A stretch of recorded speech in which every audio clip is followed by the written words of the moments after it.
It's a building that's evolved over the years, and now it's getting ready to come down. That's the Molly Stark Sanatorium. It hasn't helped patients suffering from tuberculosis or other diseases since 1995. As News 5's Clay Lepard explains, it's taken on a new life of sorts.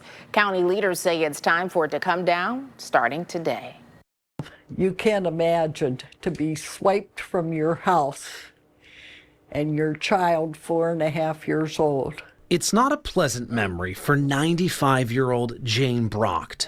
In 1964, she was a young mother diagnosed with tuberculosis. I didn't even get to say goodbye to her and to tell her what was happening.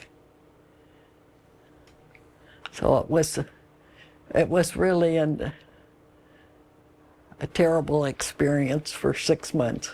Health officials quarantined her for half a year at the Molly Stark Sanatorium near Louisville, a hospital built in 1929 specializing in tuberculosis. Did it feel like 6 months?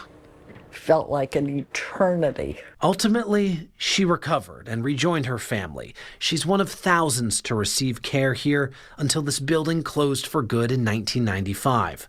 Brock made sure to show up and buy some mementos from her time spent here. It was part of my life for 6 months, and I wanted something from there.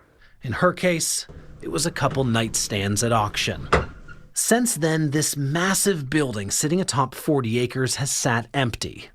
Well, almost empty. Even though the building closed 30 years ago, it actually has become quite popular, with people wanting to go inside. It's been a huge priority. Stark Parks took over the property in 2009.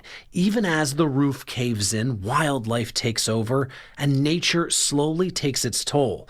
It's been up to people like Dan Moglin and Sarah Buell to keep people out. And so the fence we put in 2015, and it was an expensive fence. I think the fence alone was like $30,000. Long after developers told them no, saying restoring or renovating this space wouldn't make sense, Stark Parks has struggled to keep people out.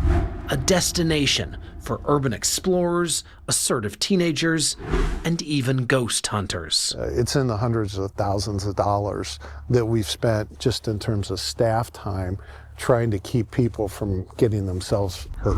That's why late last year, the state of Ohio awarded Stark County more than $2.3 million to clean up the asbestos and demolish the building.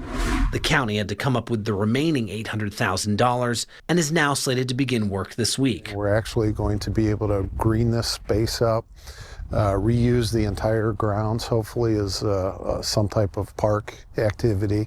As for Jane Brocht, I'd like to get a brick. This retired nurse still carries quite a bit from those 6 months. Anytime I go into the hospital, I have a hard time in the hospital. Everything comes back to me. Now it's about saying goodbye to a place she remembers but no longer recognizes. It's been long enough that, I can't even find on the outside where my room would have been. A long goodbye to a building left behind.